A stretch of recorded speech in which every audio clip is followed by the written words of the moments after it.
नमस्कार दोस्तों, वंदे मातरम। मैं वाई के शर्मा और आप देख रहे हैं 360 डिग्री मैथ।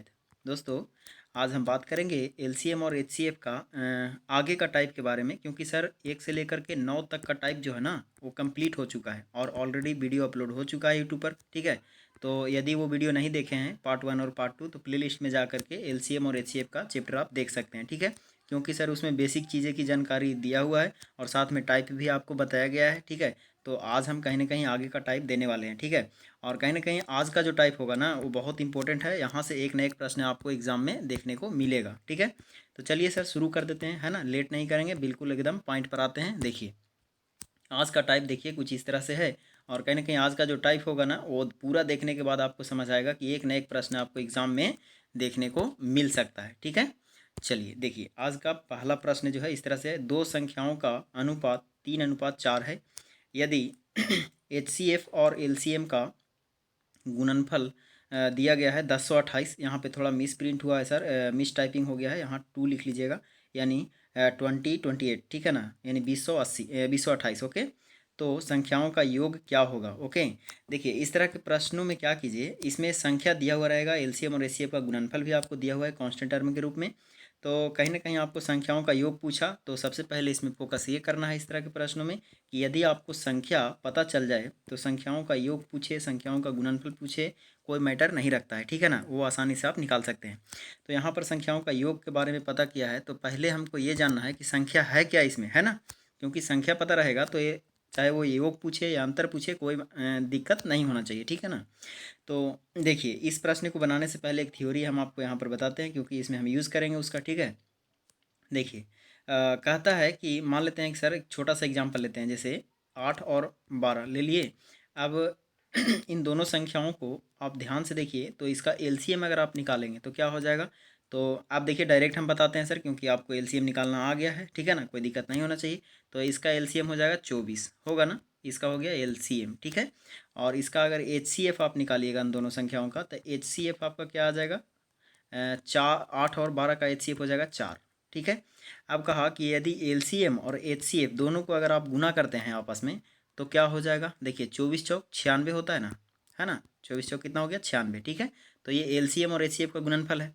तो ध्यान से देखिएगा कि जो एलसीएम और एचसीएफ का गुणनफल है ना सर, वो दोनों संख्याओं के गुणनफल के बराबर होगा। देखिए 12 8 96 है ना, यानी 12 गुने 8 कीजिएगा, पहली संख्या दूसरी संख्या दोनों गुना कीजिएगा तो 96 के बराबर होगा।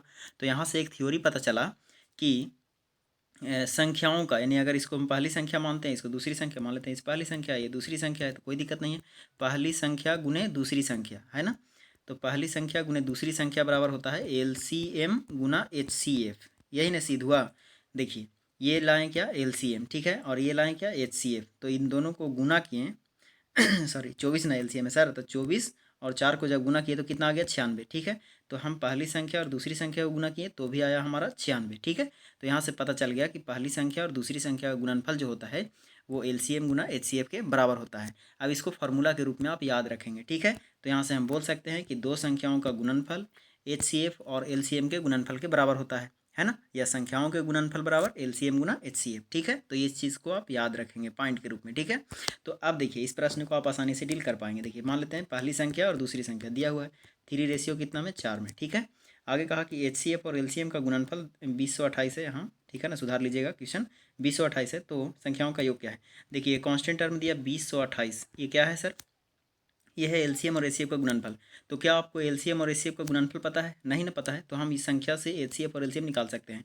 देखिए 3 और 4 का एलसीएम निकालिएगा तो कितना होगा 12। ठीक है, और 3 और 4 का एचसीएफ निकालिएगा तो हो जाएगा 1। आएगा समझ में, क्योंकि ये सब तो आप आसान लाएगा एलसीएम और एचसीएफ निकालना। ठीक है, तो कहा कि यही दोनों संख्याओं का गुणनफल जो है ना, गुणनफल का मतलब गुना कितना है 10 20 और 28, तो हम लोग ये किताब के अनुसार दिया, हम लोग कहेंगे कितना 12 में 1 से गुना कीजिएगा तो 12 हो जाएगा। अब देखिए सर ये दो संख्याओं का गुणनफल के बराबर है, तो दो संख्याओं का गुणनफल का मतलब हुआ कि इस पर अंडर रूट चढ़ाना पड़ेगा। क्यों, क्योंकि मान लेते हैं कि अगर ये एक संख्या x है तो ये होगा x, ये भी हो जाएगा 12x। ठीक है, अब दोनों को गुना कीजिएगा तो क्या होगा 12x² हो जाएगा। अब कोई भी संख्या 12x² के बराबर अगर 2028 कीजिएगा तो बताइए कि स्क्वायर है तो लास्ट में रूट चढ़ेगा। ठीक है, ये सब चीज़ हम ऑलरेडी आपको रेशियो में भी पढ़ा दिए हैं। ठीक है ना, कोई दिक्कत इसमें नहीं होना चाहिए। ठीक है, चलिए तो रूट क्यों चढ़ाएं, क्योंकि यह दो संख्याओं का गुणनफल है। आई बात समझ में। अब यहाँ से निकाल दीजिए, इसको काट दीजिए, ये कट जाएगा आपको 1169, ठीक है, 169 बार में कट जाएगा। अब 169 का वर्गमूल कितना होता है 13, तो यहाँ से 13 आ गया। अब बताइए 13 आ गया, अब पहली संख्या निकालना है तो कितना से गुना करेंगे 3 से, और दूसरी संख्या निकालना है तो कितना से गुना करेंगे 4 से, ठीक है ना। तो 13 तिया कितना हो गया 39, और 13 चौको कितना हो गया 52। अब इन दोनों को जोड़ना था सर, कहा कि बताइए दोनों संख्याओं का योग क्या होगा, तो दोनों संख्याओं का योग यही ना है। अब दोनों संख्या का योग यहाँ से आप निकाल लीजिए, ठीक है, कितना हो जाएगा 91, ठीक है। अब देखिए पहली संख्या दूसरी संख्या निकाल लिए, लेकिन अगर आपको थोड़ा सा और दिमाग लगाना है, इसमें तेज़ी लाना है तो तेज़ी ला सकते हैं। कैसे ला सकते हैं, देखिए इसको मिटा देना, देखिए कोई बात नहीं मिटाते हैं, आप स्क्रीनशॉट ले लीजिएगा इसका, ठीक है। पार्टिकुलर आप दोनों संख्या ना निकाल करके भी आप आंसर ला सकते हैं। कैसे ला सकते हैं, देखिए बस समझना है सर आपको आसानी से। पहली संख्या और दूसरी संख्या यही ना दिया हुआ था, 3 रेशियो कितना 4। अब कहा कि दोनों का गुणनफल जो है एलसीएम और एचसीएफ का वो है 2028, ठीक है। तो ये जो 2028 गुणनफल है, तो हम भी यहीं से सोचेंगे कि दो संख्या का गुणनफल जो है 2028 है, तो यहाँ से ये भी हम कह सकते हैं कि पहली संख्या, देखिए एलसीएम और एचसीएफ का गुणनफल दिया हुआ है ना, तो एलसीएम और एचसीएफ का गुणनफल बराबर क्या होता है, दो संख्याओं का गुणनफल। तो इन दोनों संख्या का गुणनफल कितना होगा 4 तिया 12, ठीक है। अब गुणनफल है तो इसका मतलब रूट चढ़ाना पड़ेगा, यहाँ से इसका वैल्यू आ जाएगा कितना 13, ठीक है। अब बताइए जब 13 आ गया 169 में कट जाएगा, ये आई बात समझ में। अब देखिए 13 आ गया ना, अब कहा कि बताइए संख्याओं का योग क्या होगा, तो यहीं से जोड़ दीजिए, 4 और 3 कितना होगा 7, 7 से गुना कर दीजिए, इस संख्याओं का योग पता चल जाएगा, तो 13 7 91, आई बात समझ में। तो इस तरह से आप इसको डील कर सकते हैं, ठीक है, फास्ट। ओके चलिए आगे बढ़ जाते हैं, है ना। देखिए अगला टाइप, अगला टाइप देखिए, अगला टाइप और भी इंपॉर्टेंट है। कहता है कि वह न्यूनतम संख्या कौन है जिसमें 8 12 16 से भाग देने पर पूरा पूरा कट जाए। देखिए मैं ऐसा प्रश्न आपको ऑलरेडी पिछले वाले टाइप में पढ़ाया था, ठीक है, पिछले वाले वीडियो में, ठीक है ना। उसमें मैंने बताया था कि जहाँ पर भी इस तरह का लैंग्वेज आपको मिले, न्यूनतम संख्या निकालना है, ठीक है ना, और कट जाए, ये लैंग्वेज पर आपको फोकस करना है। तो आपको ध्यान आना चाहिए कि उसका एलसीएम ही होगा, ठीक है ना, यानी एलसीएम से ही प्रश्न है। तो इसका मतलब ये हुआ सीधा इस सवाल का आंसर कि 8 12 और 16 से पूरा पूरा कटने वाला संख्या वही होगा जो इन तीनों संख्याओं का क्या होगा, एलसीएम होगा। तो बताइए तीनों संख्याओं का एलसीएम कितना हो जाएगा, तो आप तो डायरेक्ट निकाल सकते हैं ना कि 12 8 16 का एलसीएम 48 होगा, है ना। अब तो आप सीख गए हैं, कोई दिक्कत नहीं होना चाहिए, ठीक है। तो इसका प्रश्न का जवाब क्या हो जाएगा 48, यानी आपका आंसर क्या होगा सी के बराबर। आई बात समझ में। चलिए आगे बढ़ जाते हैं, देखिए अगला टाइप, आगे का टाइप देखिए। देखिए इस प्रश्न में थोड़ा थोड़ा सा चेंजिंग है सर, ध्यान से देखिए। कहता है वह न्यूनतम संख्या कौन है जिसमें 8 12 16 से भाग देने पर शेष एक बचे। अब देखिए अभी मैंने क्या बताया कि 8 12 और 16 से पूरा पूरा कट जाए वो संख्या क्या होगा, तो आपका जवाब था इन तीनों का एलसीएम होगा, यही ना होगा। तो इसका एलसीएम कितना आया था 48 आया था, ठीक है। तो यहाँ तक तो सवाल हम बना दिए कि 8 12 16 से कटने वाली संख्या कौन सा है, तो 48 है। लेकिन कहा कि नहीं कटे नहीं, वो शेष एक बचे, है ना, यानी 8 से भागा दें तो शेष एक बचे, 12 से भागा दें तो भी शेष एक बचे, 16 से भी भागा दें तो भी शेष एक बचे, ठीक है। तो हमने कहा कि एक शेष बचे मतलब एक जोड़ देंगे, ठीक है ना। जब भी एक शेष बचने की बात करेगा तो एक क्या करेंगे जोड़ देंगे। अब 49 है ना, 48 में एक जोड़ेंगे तो कितना होगा 49, यानी 49 एक ऐसा संख्या आया है जिसको हम 8 से भागा देंगे तो भी एक शेष बचेगा, 12 से भागा देंगे तो भी एक शेष बचेगा, 16 से भी भागा देंगे तो भी एक शेष बचेगा, ठीक है ना। चलिए इस तरह के प्रश्नों का जवाब आप इस तरह से दे सकते हैं। ओके चलिए आगे बढ़ जाते हैं अगले टाइप की ओर, ठीक है ना। क्योंकि देखिए थोड़ा थोड़ा चेंजिंग होगा सर, एलसीएम में मैंने बताया था आपको 10 से 12 तरह का टाइप आपको पूछ सकता है, ठीक है, सभी को हम कवर कर देते हैं। देखिए अगले टाइप की ओर चलते हैं। देखिए अगला टाइप, अगला टाइप क्या कहता है, कहता है वह न्यूनतम संख्या कौन है जिसमें 8 12 16 से भाग देने पर एक शेष बचे लेकिन 5 से भाग देने पर कोई शेष न बचे। देखिए यहाँ पर क्वेश्चन ट्विस्ट किया। अभी तक हमने देखा कि 8 12 16 से भाग देने वाले पूरा पूरा कटने वाली संख्या उसका एलसीएम निकाल रहे थे। अब पूछा कि दूसरा पूछा कि शेष एक बचे तो एक जोड़ रहे थे, लेकिन वहाँ तक ही नहीं छोड़ा, आगे क्वेश्चन बढ़ा दिया, कहा कि 5 से जब भाग देते हैं उस संख्या को तो कोई शेष नहीं बचता है, यानी पूरा पूरा कटना चाहिए। तो अभी तक हमने देखा कि 8 12 और 16 से पूरा पूरा कटने वाला संख्या तो हमको पता है क्या होगा, इसका एलसीएम होगा, तो एलसीएम क्या हो जाएगा 48, ठीक है 48। देखिए सही से लिख देते हैं कोई दिक्कत नहीं, देखिए 48 48, ठीक है ना।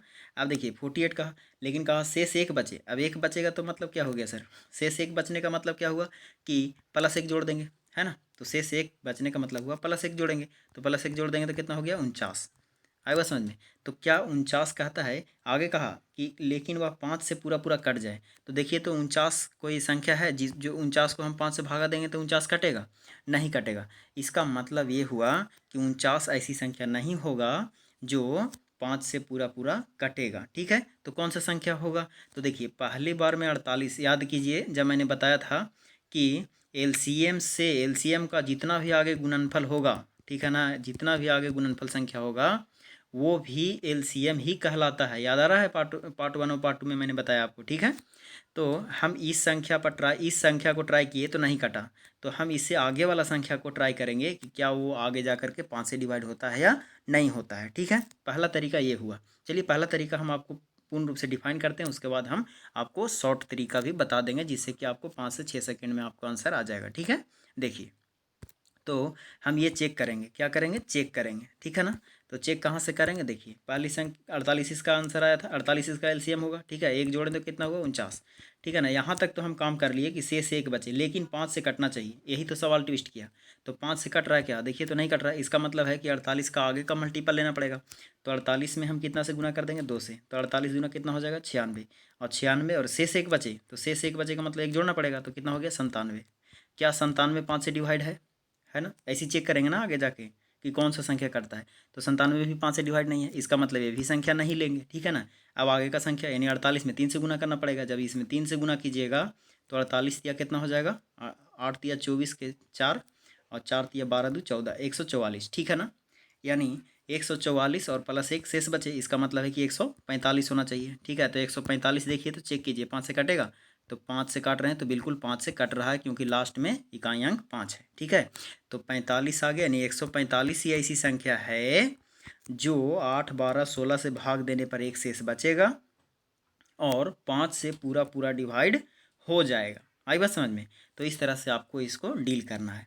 लेकिन क्या ये संभव है करना एग्ज़ाम में? तो कभी कभी संभव होता है, अगर आपके पास टाइम है तो फास्ट हो जाता है कैलकुलेशन। अगर आपको ज़्यादा प्रैक्टिस करते हैं तो ये भी आसान हो जाता है। लेकिन मैं आपको बेस्ट तरीका दे रहा हूँ, कोई दिक्कत नहीं है। देखिए, आप ये सीख गए ना, इसका स्क्रीनशॉट ले लीजिए। आप देखिए, दूसरे तरीक़ों से इसको देख लीजिए, कोई दिक्कत नहीं है। जैसा चाहिए वैसा मैं आपको दे देता हूँ, आपको कोई परेशानी नहीं होगा। ठीक है, देखिए, अभी हमने क्या कहा? 8, 12 और 16 से पूरा पूरा कट जाए तो इसका वही संख्या होगा जो इसका एलसीएम होगा। तो एलसीएम कितना हो गया?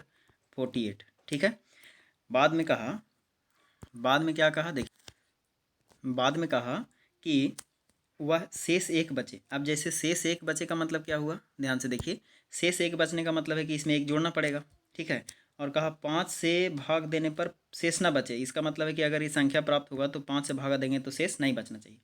तो यहाँ पर कौन सा एक टर्म लेना पड़ेगा? के लेना पड़ेगा। जैसे कि अभी हमने बताया था कि 48 में 2 से गुना कीजिए, 48 में 3 से गुना कीजिए। ठीक है, तो ये वाला फॉर्मेट आप याद कर लीजिए। ठीक है, और यही फॉर्मेट में आपको रखना है, आपका आंसर आ जाएगा। तो के स्थान पर क्या रखेंगे? के बराबर लिख देते हैं 1, 2, 3 डॉट डॉट डॉट, कोई भी संख्या लीजिए। ठीक है, और बारी बारी से चेक कर लीजिए। ठीक है, तो हम यहाँ से क्या करेंगे कि अगर ये भारी लगता है कि 48 में फिर के का मान रखेंगे फिर काटेंगे तो डिफ़िकल्ट हो रहा है। ठीक है, तो उससे और आसान करने का तरीका हम आपको बताते हैं। ठीक है, कैसे? क्या कीजिए कि 5 से 48 को पहले भागा दे दीजिए, तो 9 बचे 45 कट जाएगा, तो बचेगा कितना? 45 और 3 48, यानी 3 बच गया। अब 3k+1 और इसमें 5 से भागा दीजिए। अगर ये संख्या 5 से डिवाइड होता है तो निश्चित रूप से वहाँ के का मान आपको पता चल जाएगा। ठीक है, तो के बराबर है 1 रख रहे हैं। देखिए, 1 रखिएगा तो 3, 3 और 1 4, 4 5 से डिवाइड होगा? नहीं होगा। 2 रखिएगा तो 3 दूनी 6, 6 और 1 7, 7 5 से डिवाइड होगा? नहीं होगा।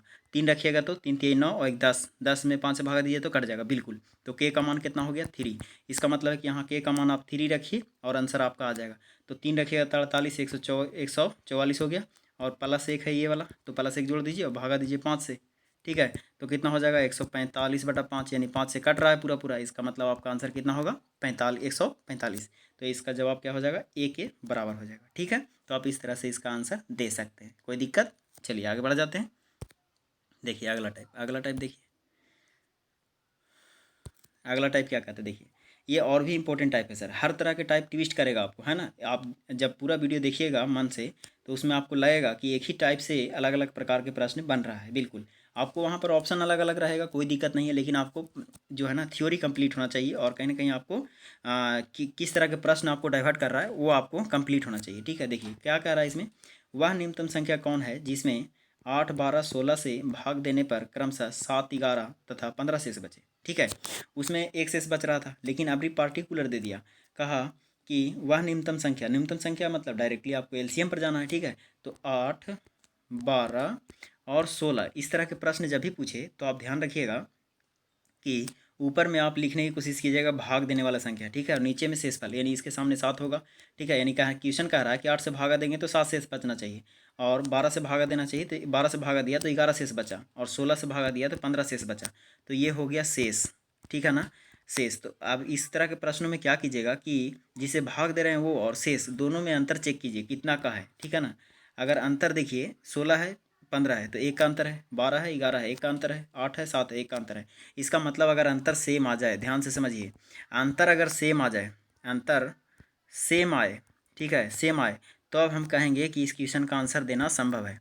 और अगर आंसर सेम नहीं आए, तब अंतर सेम नहीं आए तो बोलेंगे इसका आंसर देना संभव नहीं है। ठीक है, तो इसमें क्या होगा याद रखिएगा कि इस तरह के प्रश्नों में इसका एलसीएम निकाल लीजिए। ठीक है, जिस संख्या से भाग दे रहे हैं तो 8, 12, 16 का एलसीएम क्या होगा, इसका एलसीएम लीजिएगा तो आपको कितना हो गया 48। आई बात समझ में, बहुत आसान तरीका आपको दे दे रहे हैं। ठीक है, और जो गैपिंग है ना उसको आपस में घटा दीजिए इसी में से, एलसीएम में से। ठीक है, याद हो गया, यानी जो संख्या से भाग दे रहे हैं उस संख्या का एलसीएम निकाल लीजिए, और एलसीएम निकालने के बाद जो गैपिंग है ना, जो गैपिंग दिख रहा है एक का, यही एक जो है गैपिंग, इसको इसमें से घटा दीजिए। ठीक है, तो घटाइए तो कितना आ गया 47। ठीक है, तो आपका आंसर क्या हो जाएगा 47 के बराबर हो जाएगा। ऑप्शन लिख लीजिए, ऑप्शन ए में लिख लीजिए 47 है ना, और ऑप्शन बी में कोई भी संख्या 52 लिख लीजिए है ना, ऑप्शन सी में लिख लीजिए 49।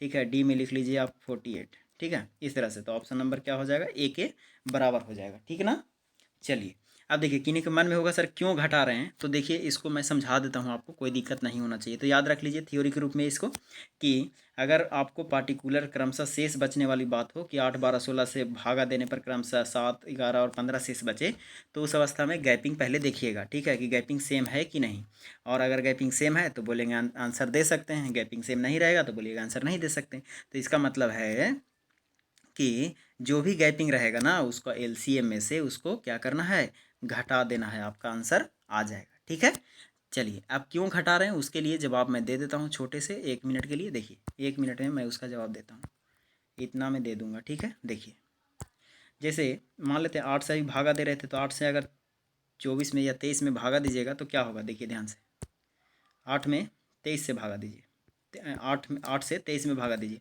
तो हम कह सकते हैं ना कि 8 दूनी 16, 16 लगा सकते हैं 2 से, तो बचेगा कितना 7। ठीक है, 7 7 13 7, तो ये 7 क्या हुआ शेष बच गया। लेकिन यही 8 से अगर 23 में भागा दे रहे हैं तो हम 2 बार ना 3 बार लगा सकते हैं, तो 8 दिया कितना हो गया 24, तो हम इसको अगर लेस करेंगे तो -1 बचेगा। ठीक है, तो हम 7 की जगह कितना लिख सकते हैं, -1 भी तो लिख सकते हैं।